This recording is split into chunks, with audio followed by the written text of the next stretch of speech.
Okay, guys, so we are on chapter 19, and I looked ahead and it's kind of short, so we're going to read 19 and 20. So let's get started. As soon as Evangeline squeaked out her yes, the trumpeters above released a brassy cheer.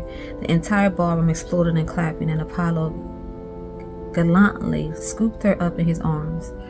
His grin was pure joy. He might have kissed her then. His eyelids were lowering and his mouth was descending. And Evangeline tried to lean into it.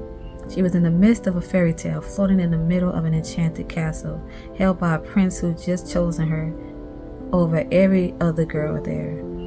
But the way he was leaning in to kiss her made her think of another kiss, of their last kiss, the kiss Jax had orchestrated, for reasons she still didn't understand. But what if this was why he wanted it?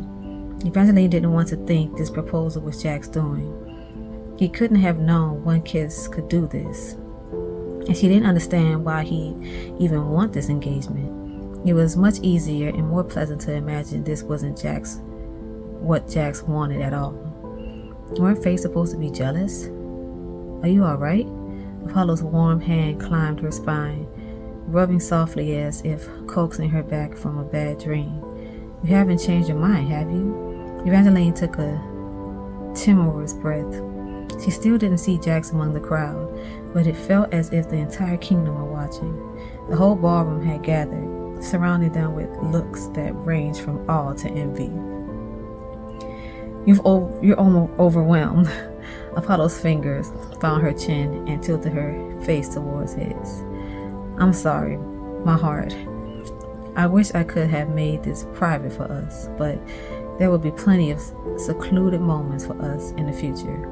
He dipped his head, preparing once more to lean in for his kiss. Evangeline just needed to close her eyes and kiss him back. This was her chance at a happy ending. And when she pushed aside her doubts, Evangeline did feel happy. This was what she'd been hoping for, the entire reason that she'd come to the North. She wanted a love story like her parents. She'd wished for love at first, and a chance with the prince, and now it was hers. She lifted her head toward his. Apollo's mouth met hers before she could close her eyes. Last night, he'd hesitated at first, but tonight, he took with the confidence of a prince who'd never been denied. His lips were soft. The kiss was flowers falling off her gown and shocked sighs from the crowd as he picked her up and spun her around and kissed and kissed and kissed her. It was the sort of kiss fever dreams were made of, a blur of dizzying heat and touch, and this time Jax didn't end it. Evangeline didn't feel his cold hand on her shoulder or hear his voice in her head telling her she made a mistake. All she heard were Apollo's murmurs promising her everything she could ever want was about to be hers. Chapter 20, because that was all for chapter 19. After Evangeline's father died, she would have dreams where both her parents were still alive. In her dreams, Evangeline would be in the curiosity shop, standing by the door, looking out the window and waiting for them to arrive. She'd see them coming down the street, walking hand in hand, and just as they would reach the door, right as she was about to hear their voices and feel their arms wrapping her in a hug, Evangeline would wake up. She'd always try desperately to fall back to sleep, to just have one more dreaming minute. Those dreams had been the best part of her day, but now, waking up felt like dreaming, a little unreal and a little wonderful. Evangeline didn't dare open her eyes at first. For so long, her hope had been as fragile as a soap bubble, and she was still afraid that hope might burst. She was nervous she might find herself all alone inside her cramped room in Valinda. But Valinda was half a world away, and soon she would never be alone again. When Evangeline opened her eyes, she was still in Valorfell, in her treasure chest bed at the Mermaid and the Pearls, and she was engaged to a prince. Evangeline couldn't stop the smile that spread across her face or the giggle that erupted from her chest. Oh God, you're finally awake. Marisol popped her head through the door, bringing a rush of warmth from the fire in the neighboring room. She must have been up for some time. She was already dressed in a gown, the color of peaches and cream. Her light brown hair was neatly plaited, and she held 2 cups of steaming tea that filled Evangeline's chili sweet with the scent of winter berries and white mint. Both the girls had been so exhausted by the time they finally left the ball, they practically collapsed inside of their carriage and then slept the entire way back to the inn. "You are an angel." Evangeline sat up and gratefully accepted a hot cup of tea. "I can't believe you managed to sleep with all that happened last night." Marisol gushed, but her voice was unnaturally high and her fingers wobbled as she held her tea. Evangeline imagined that although her stepsister appeared excited, this couldn't have been easy for Marisol, watching Evangeline find her happy ending while people still called her the cursed bride. All because of Evangeline. And now Evangeline had even more to lose if she told Marisol the truth about her dealings with Jax. The tea suddenly tasted like tears and salt as Marisol continued. "Prince Apollo's proposal was the most romantic thing I've ever seen. It might actually be the most romantic thing that has ever happened. You're going to be such a beautiful bride." "Thank you," Evangeline said softly, "but we don't have to keep talking about this." Marisol frowned. "Evangeline, you don't have to hide your happiness to make me feel better. You're going to be a princess. No one deserves it more than you. And you were right about last night. Not a single person recognized me as the cursed bride. Someone even asked me to dance. Did you see him?" Marisol bit down on her lip and smiled. "I think he was the handsomest person there. Next to Prince Apollo, of course. He had dark blue hair and bright blue eyes and the most mysterious smile. His name is Jax, and I'm already hoping—" "No!" Marisol reared back as if she'd been slapped. Evangeline cringed. She hadn't meant for that to come out so harshly, but she had to protect her stepsister from Jax. "Sorry, I've just heard dangerous things about him." Marisol's lips pinched tight. "I know the gossip sheets have been kind to you, but I would think that you'd still know better than to listen to the nasty words whispered behind other people's backs." "You're right, I should listen to the gossip, but it's not just the rumors." Evangeline tried to say it softer this time. "I've met Jax. He was at a party that first night, and I don't think he's good for you." Marisol snorted. "We can't all marry a prince, Evangeline. Some of us are lucky to get any attention at all." "Marisol, No, I'm sorry." Marisol rushed out, color draining from her face. "I shouldn't have said that. That's my mother, not me." "It's all right," Evangeline said. "No, it's not." Marisol looked down at the splash of tea she just spilled on her skirts, and her eyes turned watery. But Evangeline knew she wasn't really crying about the skirts. It was never about the skirts. Marisol perched on the edge of the bed, still staring at the stain on her gown, her voice far away. "Did you ever play that game as a child? The one where there's a circle of chairs, and when the music stops playing, you have to find a chair to sit in? But there's never enough chairs for everyone, so one person is always left without a seat in the circle and then tossed out of the game. That's how I feel, as if I missed my chance at a chair, and now I've been tossed out of the game." Marisol took a shuddering breath, and Evangeline felt it in her own chest. It had always been a challenge for her to connect with Marisol. They'd never seemed to have much in common except for luck, which was a terrible thing to share, but that was starting to feel like the least of what they shared.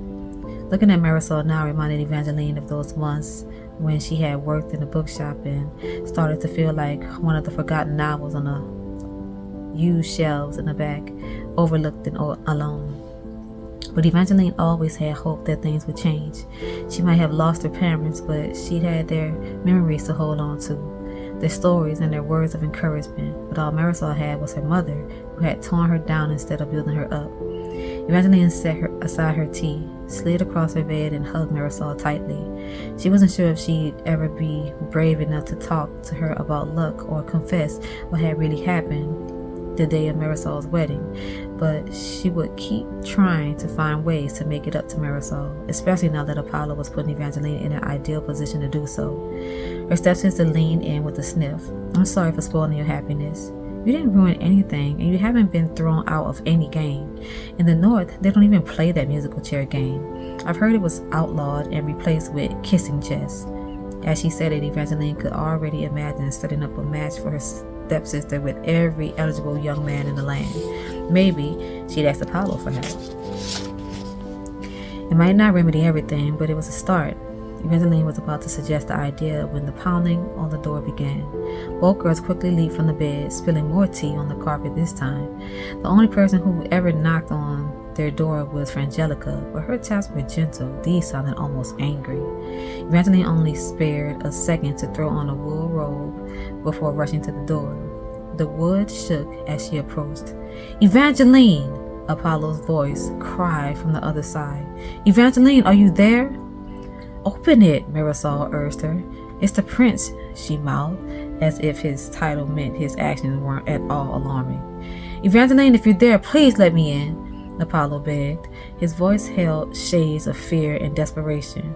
She undid the latch. "Apollo, what's—" Evangeline was cut off as the door opened and Apollo poured into the girl's suite along with a dozen royal soldiers. "My heart, you're safe." He took her in his arms. His chest was heaving. His eyes were shadowed in circles. "I was so worried. I should never have let you leave last night." "What's wrong?" she asked.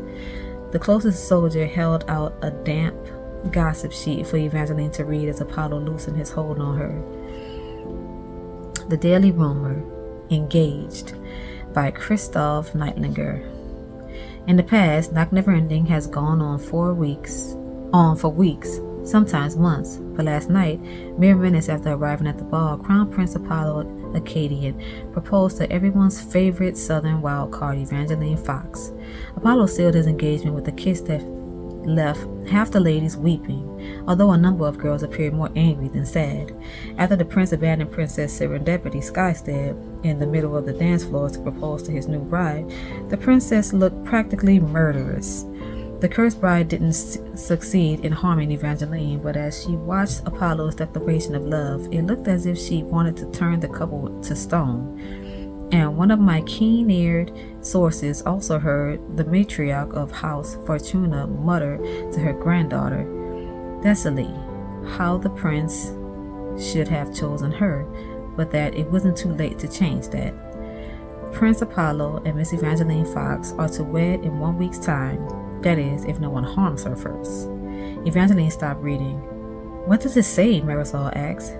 "Just another twist on the truth," Evangeline hedged. She took the paper from the guard and tossed it into the fire before Marisol could see any of the words about her. "Christoph is just trying to sell papers by saying I'm in danger. No one has tried to harm me," she assured Apollo. "After you and I parted last night, Marisol and I returned here, and I slept until a bit ago." Apollo cracked his jaw and turned to Marisol as if just now noticing her presence. Marisol tensed. She had stopped her tears, but she still looked small and fragile, and Evangeline knew she needed to jump in before more mistakes could be made. "My stepsister would never hurt me. In fact, is it possible to stop Mr. Neitlinger and the Daily Rumor from printing more nasty lies about her?" Apollo looked as if he wanted to object. Clearly, he believed the gossip. But the longer Evangeline looked up at him, the more he seemed to soften. The lines around his eyes disappeared, and the hard set of his broad shoulders relaxed. "Would that make you happy?" "It would." "Then I'll make sure it's done. But I need a favor from you." Apollo cupped Evangeline's cheek. She still wasn't used to the feel of him. His hand was larger than Luck's, but his touch was more tender, and yet the look in his deep-set eyes were entirely haunted. "I want you to move into Wolf Hall with me, where you'll be safe from any type of threat." That's it for tonight. Good night.